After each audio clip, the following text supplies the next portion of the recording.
good ride of playing 15 games. How do you feel about expansion and having to keep going as a player?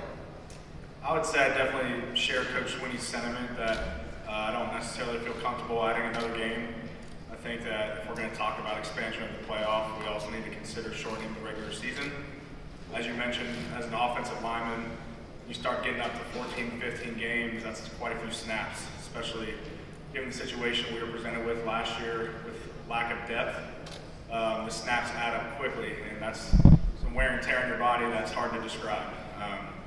And I'm not here to get anyone's pity, but it's much easier said than done, and so that's where I stand. Matt, right in front of you, first row. Matt, Dan George, wake-up call, DT.com. The offensive line this season, just what you can say going into 2021, your assessment of the line at this point as you get set. First thing I'd like to say is that our offensive line has had an incredible summer. The competition that I've witnessed from our group is unmatched during my time here at Clemson. I think that the energy of the young guys, coupled with the experience of myself, Jordan McFadden, and Will Putnam, I think we're in store for a special year. I think that really all needs to come to fruition here in camp in a couple weeks, but I know we'll be well prepared heading into play Georgia, given the fact that we get to compete against an elite defensive line every day in practice. Matt, a question here from the podium, a bit on the lighter side. You've got 1,352 career snaps. Is there one that you remember most, and is there one that you would like to forget? I'm going to go ahead and couple those as the same one. When we played Alabama in San Francisco for the national championship, the 2018 season, John Simpson's helmet got knocked off in, I believe, the first or second quarter. And let's just say I did not anticipate to actually play in that game. And I go out, run my happy butt out there in the first quarter of the national championship game, line up against future top 5 pick Quentin Williams. And it's safe to say I did not run the play correctly. And I came out the next play. So it's how she rolls sometimes. Who would like to follow up that question from the room? Not seeing none, I'll ask you here. Is there a different approach in blocking assignments when there are different quarterbacks at different points in the game? I'm not sure that I would say there's a different approach. I think that different quarterbacks bring different strengths to the field. At Clemson, we're lucky enough to have pretty talented quarterbacks as of late. So we just kind of try to do our job and make sure their jersey stays clean. But we're very fortunate, obviously, the past couple of years having Trevor Lawrence, this year's #1 overall pick, and now moving into this year with my good buddy DJ over there, we're in pretty good hands. So as long as we take care of our business, then they can take care of theirs. Thank you. We've got one more, Matt, for you, and we will end where we started with you. To the left. David Hood again. Hey, David. Talking about DJ there, I noticed you guys out yesterday and sit together riding the scooters.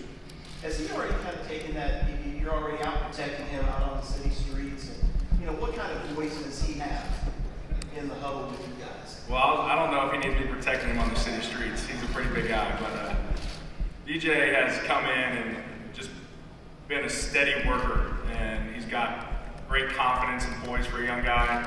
Obviously, we saw what he could do last year on the field when he was kind of forced to step in, and he performed exceptionally well. So we all know how DJ is as a player, but he's an even better guy, and we enjoy being around him.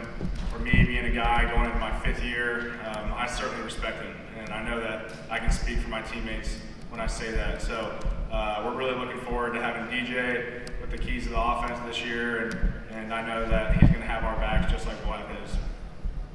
Matt, thank you. We will switch places with James now. Thank you.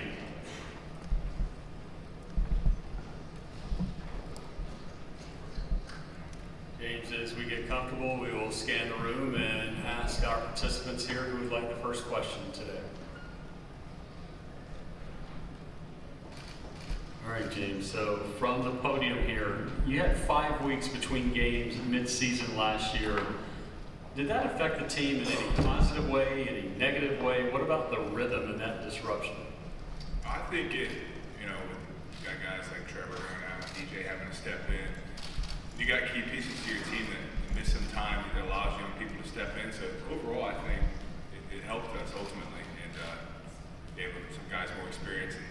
times later in the year. Get ready for your second question. You can take about a half step closer to the podium. Thank you. Bob Holliday, WRL.com. To your left. Over here. James, people are quite accustomed to player turnover at Clemson.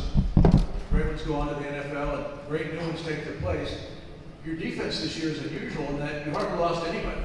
What are your expectations for your unit this year? It's the same every year. It's play good team defense, be in the top 5 in most categories. But for me this year, I just want to see all 3 levels, playing together. I think last year is just a little dysfunctional at times, and I think we have all the things we need to glue it all together and have a great defense. James, to your right, far right here in front of me. Joe Hughes, Gaston Gazette. As you talked about those defensive pieces and the continuity, one of those key pieces on the back end, Landon Sanders, what have you kind of seen from him in the offseason, and what do you kind of expect from him? Very unique guy in his athleticism, real bendy, unique tackler too, great in open field.